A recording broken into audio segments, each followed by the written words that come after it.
So here's the video of the US DOT public announcement.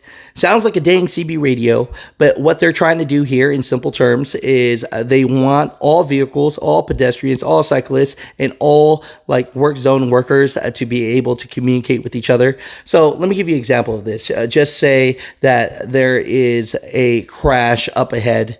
I guess a message will go out to all cars, all vehicles, even pedestrians. I don't know if it's technology that's going to be to their phone or what, but to the trucks, some type of audio or messaging that's going to say, hey, traffic or accident up ahead. And they're hoping that this will help reduce all these fatalities and crashes by connecting all vehicles and people and pedestrians together. I don't know, man. That's a whole lot of technology right there. You know, old school world was CB radios, but, you know, even trucking companies don't want to use that now because they think that it can be a liability. So, Mutha Truckers, what are your thoughts about this? You know, they want to get this out, and, you know, they're explaining it now. And here's the video on this as well. Good morning, everyone. Thank you for being here today as we launch US DOT's Vehicle to Everything or National Deployment Plan. It's just really wonderful to see so many familiar and also new faces here as we unite around a common goal around advancing transportation safety. My name is Robert Hampshire. I lead the Office of the Assistant Secretary for Research and Technology, and also have the pleasure of being the department's Chief Science Officer. We are joined here today by National Traffic Safety Board Chair Hamidi. She'll join us online. Members of safety and survivor organizations, leaders of transportation agencies, national associations, and the deployment community. It's a true honor to be here today, and I particularly want to point to and is so excited about sharing the stage with our FHWA Administrator, Shaylin Bott. I also want to express deep gratitude for the true leadership of U.S. Department of Transportation Secretary Pete Buttigieg, our Deputy Secretary Polly Trottenberg, for their visionary leadership, particularly around our steadfast commitment to transportation safety. Their guidance has been crucial to getting here today as we advance the deployment of this transformative V2X technology. Inspired by their dedication and the dedication of folks in this room, we continue to drive our strategies and actions towards enhancing transportation safety. Last year, we tragically lost 40,990 lives on our roadways. These losses, they sound like the statistics are large, but those are devastating moments for families, friends, loved ones across this nation. In response to that, our administration has developed our National Roadway Safety Strategy that really outlines our approach to addressing this challenge, national challenge.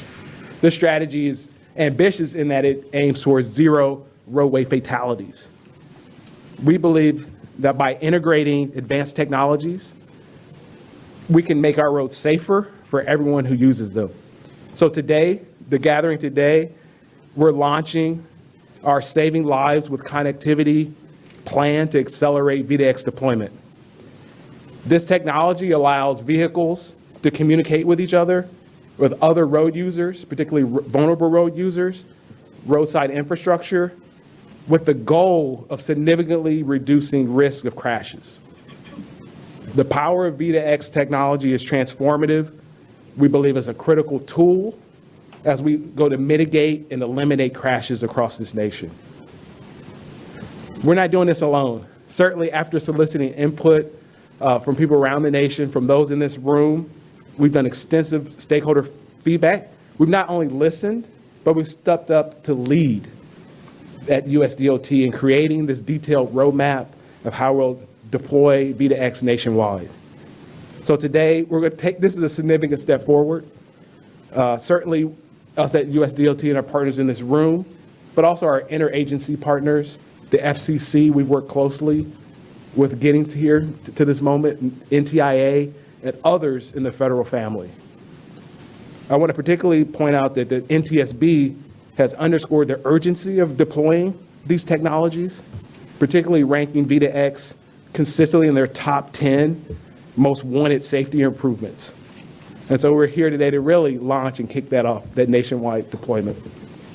And also thanks to the President's bipartisan infrastructure law, we've had access to unprecedented funding and partnerships and opportunities to propel these technologies forward and move into this future.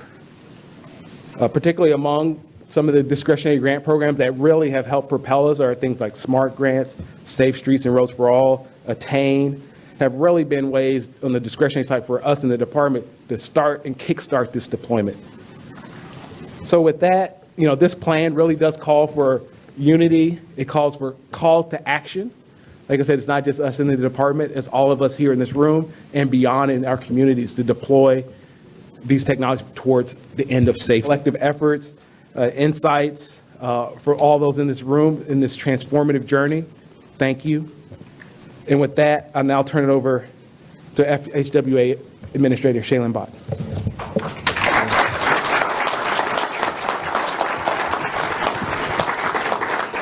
Thank you, Dr. Hampshire. And it is amazing to be here today to look out at the room and to see many of you who have been on this journey with us for a long time, those of you who are maybe new to this space, and really excited to see all of the attention. I've seen some of the initial headlines about this, that this technology is in its infancy and we're just getting started. For me, this journey has been a long time. I actually remember being in this room in 2011 when I was an Obama appointee at USDOT, and we were cautiously celebrating the fact that we were down to around 30,000 deaths per year on American roadways. So around 2011. And we all said, let's get towards zero, we're on our way. And in the intervening 13 years, we've gone the other way. And Dr. Hampshire mentioned that we had nearly 41,000 deaths in that time. Well, so in that 13 years, nearly 500,000 Americans have perished on American roadways. That doesn't count serious injuries, and that doesn't track the trauma, the emotional trauma, the loss that is caused. And so for those of us who have been engaged, this plan today represents just a wonderful fresh start for us to say, here is our roadmap to actually using technology. And I believe that technology is the key for us to making sure that we are able to use all of the elements within the NRSS to achieve that goal of zero deaths on American roadways. But this is a wonderful plan that brings together private sector partners, state DOTs and cities, among other public sector partners, academia, to lay out the roadmap to say these are the deployments that will be needed. And this is not about pilot programs. This is not about trying to test out technology. This is proven technology that works. We know it works. We know it works in the field. We know that there are deployments out there right now today across the nation that are utilizing V2X technology. And thanks to the bipartisan infrastructure law, there is funding available to make this a reality. So, earlier this year, we announced grants around $60 million in Texas, Utah, which is actually using Colorado and Wyoming as well, and in Phoenix and in Arizona for more deployments. But those are not the only deployments that are out there. There are deployments in Michigan, there are deployments in Virginia, there are deployments in California. There is all of this wonderful technology that is out there. Today, we need to harness that. And I always like to focus on the why. Why should we do it? When you talk about 500,000 Americans dying in 13 years, it's too big of a number. It's too large of a number. Even 40,000 deaths a year. Dan Langenkamp, who has just been a tremendous advocate and turning his grief into positive action. He and I were in Colorado on Sunday for the Ride for Magnus White. Magnus White was a 17-year-old child who was killed by a vehicle on Colorado 119 when he was about 15 minutes from home on his last training ride before going to compete for our nation. And he died in his Team USA jersey.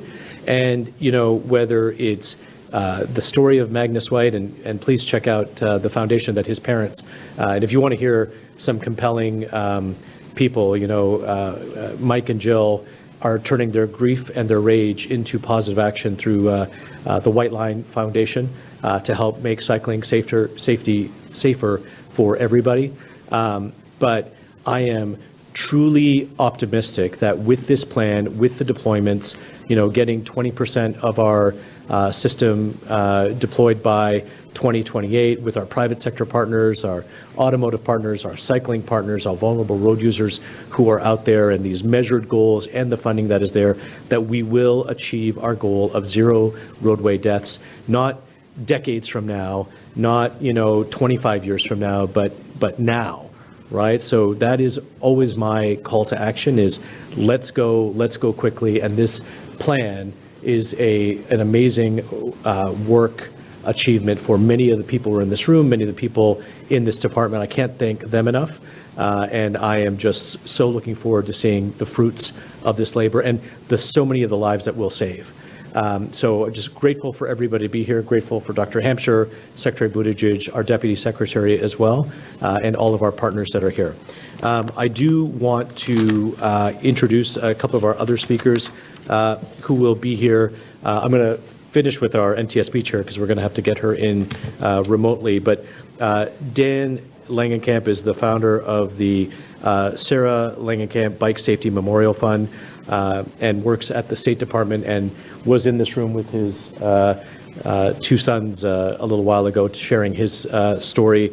So we'll hear from him. Laura Chase is the president and CEO of ITS America, and she has been a tremendous champion in this space. Catherine McGahey is the Chief Deputy Commissioner of the Virginia Department of Transportation, and I know that she is a real champion for this and leading the efforts in Virginia. And John Bozzella is President and CEO of the Alliance for Automotive Innovation. He's got a tremendous career in the automotive space, but he's also a cyclist and really has been a tremendous partner here. But I'm going to turn it over to our NTSB chair, who has been just a tremendous warrior for safety. She really gets this stuff.